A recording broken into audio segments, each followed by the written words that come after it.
Welcome to Layer the Alchemist, where we discuss all things heavy metal and hard rock. On today's episode, in defense of Greta Van Fleet. I was also going to call this video Why I Like Greta Van Fleet but Never Listen to Them. Also, I'm coming to you from outside the lair today. I'm not at home. I originally had a different video planned, felt inspired to do this, so here we are. That's why you're getting this not so exciting backdrop, different lighting. And there's a cat in the room here that is running around making all kinds of noise, so she'll probably make an appearance at some point, and you're going to probably hear her in the background. This is multiple attempts at this video. She's managed to get into a plastic bag, making all kinds of noise. My computer went dead. All right, so this is what it's like here when I'm not in my the usual layer realm. But you can't stop rock and roll, so here we are. Greta Van Fleet, they just posted upcoming tour dates on Facebook, and to my surprise, they're playing at the Amalie Arena in Tampa. That's where the Tampa Bay Lightning play. I've seen Kiss, I've seen Roger Waters there, Elton John and Paul McCartney were there not that long ago. So it's where the biggest artists play, and Greta Van Fleet is headlining. They are not playing, they're not opening up, or it's not like some sort of festival touring package type of thing. Of course, people immediately jumped in the comments section on the Facebook post and started dumping on them. The main complaint, as always, is that they're a Led Zeppelin ripoff. And I certainly understand that. They wear that influence on their sleeve. Maybe it goes a little bit too far at times. But my response to that is that Led Zeppelin themselves weren't the most original band in the world, especially on the first two albums. In fact, they were taken to court multiple times, and in subsequent pressings of some of those records, they had to change the writing credits to credit the blues artists that they lifted a lot of the melody lines and riffs and sections from, and some of the folk artists and things like that. And it really wasn't, in my opinion, until Led Zeppelin 3 where they started to develop more of their identity, as much as I like those first two Led Zeppelin records. So I have confidence that Greta Van Fleet is going to move more into their own sound as their career moves along. Also, I'll confess, I'm not super familiar with Greta Van Fleet. I've listened to their stuff. I've listened to some of their albums on streaming. Don't own any of their stuff. This is where the why I like them but never listen to them part of it comes in. And the reason why I don't listen to them, this is because I don't care for the vocals. I don't like when he goes into his upper range, that thing that he does with his voice. I think some of the songs are okay, but in general,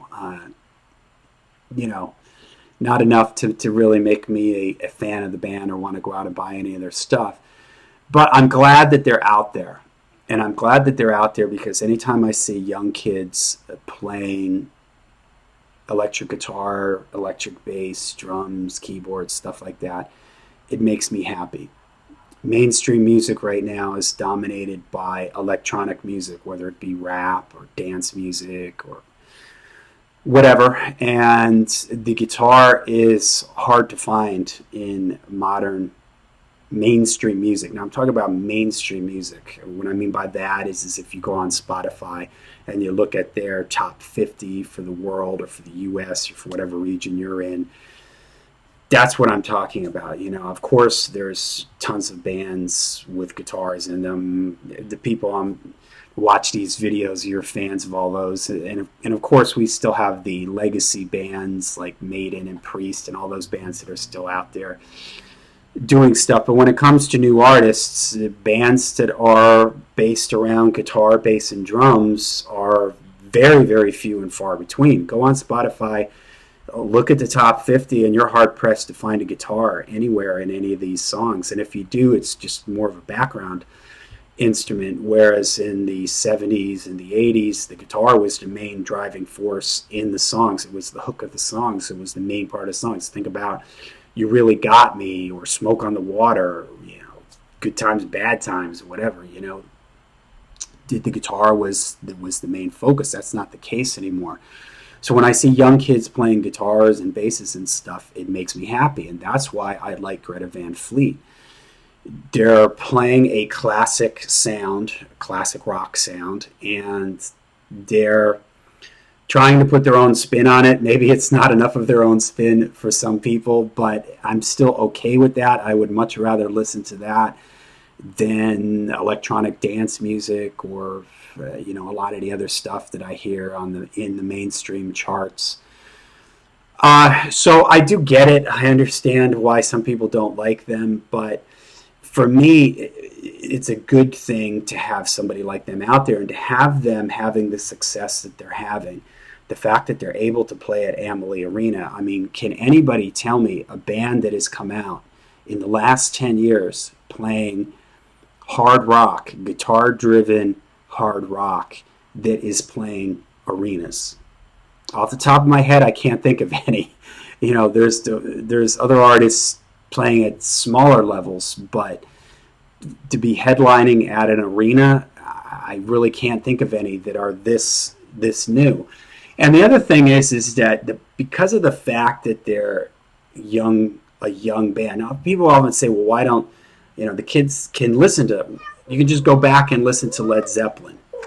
And here's our special guest, Anya. Well, the kids can just go back and listen to Led Zeppelin. They can go back and listen to Iron Maiden or AC/DC or something. But the thing is that this generation, they need their own bands. And you know what really made me realize that Greta Van Fleet was onto something? And I was trying to remember where I saw this. I don't remember if it was on Amazon in the review section for one of their records. Or it was some other website. And there were all these people posting comments, and they were all young kids, and a lot of them were young girls, and they were posting pictures of them with the band, and I love the band, and here I am with the singer, and he's so cute, and all this other kind of stuff, right? And I thought, this is important because young kids, when they look up, I mean, let's face it, when I was 20. All right, I was 20 in 19. Or let's say when I was 12, I was 15. I was a teenager in the 80s. So that is as far away now as these kids listening to Jimi Hendrix or Deep Purple or something. It's probably almost farther away. And when I was 15, I wasn't listening to stuff from the 30s or the 40s. I wasn't, because I'm going to relate to that. I wanted to see guys in bands that they were roughly around my age, that had a certain style that sort of fit the time, that I could relate to and everything. I wasn't looking at, rock guys from the 50s or the 40s. I really, at that time, back from this, it would have been like stuff from the 40s. I wanted to listen to stuff that I could relate to. And so when I saw all these like dozens and pages of comments from young kids just praising Greta Van Fleet, it warmed my heart, because it felt like they're connecting with a younger generation. And that's what this generation needs. It needs like kids their age making this kind of music to hopefully get them excited about this kind of stuff. So that's why it's totally okay with me that Greta Van Fleet is out there. I'm happy about it. I know that there's a few other groups that have popped up in the last 5 to 10 years that are sort of doing this classic type of sound, and it's okay, man. I'm totally cool with it. It may not be the most original thing in the world, but that's okay, because like when I was looking at all these comments from all these young kids and these young girls, I'm thinking to myself, I bet you if I took 100 of these kids, they couldn't tell me anything about Led Zeppelin or Deep Purple, or they'll have no idea who Uriah Heep is and stuff like that. So for them, this sounds, in a weird way, it sounds fresh and different to them, because we've had so much electronic music dominating popular culture. This sounds unique and fresh and different to them. Just like when I was listening to Led Zeppelin in 1980, 82, I didn't really know Willie Dixon. I didn't know who Willie Dixon was. I didn't know who, I forget the guy's name is, that they lifted the thing from Dazed and Confused. I didn't know any of those bands, so Led Zeppelin to me sounded cool and fresh and original. And these kids are experiencing Greta Van Fleet in the same way. And hey, if that gets them excited, if that gets them to go back then and listen to Led Zeppelin, just like as I was a Led Zeppelin fan and a Doors fan and everything, and I would read interviews with them, and they started talking about the older blues artists. But then I went and started checking that stuff out, checking out their influences. Oh, the same thing can happen with these kids. They may hear Greta Van Fleet talk about Led Zeppelin or some of these 70s bands that they're influenced by, and it might cause them to go back and discover these groups. It just happens with my son. I have a teenage son. He's discovered 90s stuff. He likes Nirvana and Green Day, and he hears Nirvana covering The Man Who Sold the World by David Bowie. He listens to David Bowie. Now he likes David Bowie. So that's a good thing. It's caused him to discover some older punk bands because he's heard Kurt Cobain talk about his influences. So this is a good thing. It's a way to bring in this generation. You bring them in by them seeing kids their age playing this type of music that sounds fresh to them, different to them. They read about them and everything, get excited about it, and then they go and check out their influences, and they discover this, the older, more classic stuff. All right, so there you go. There's my defense of Greta Van Fleet. I'm sorry for the weird. My camera is even going in and out here, getting blurry because of the weird lighting. But I felt like I needed to say it because when I just see people just dogpiling on top of this band and complaining and going off on them, I just want to say, you know what?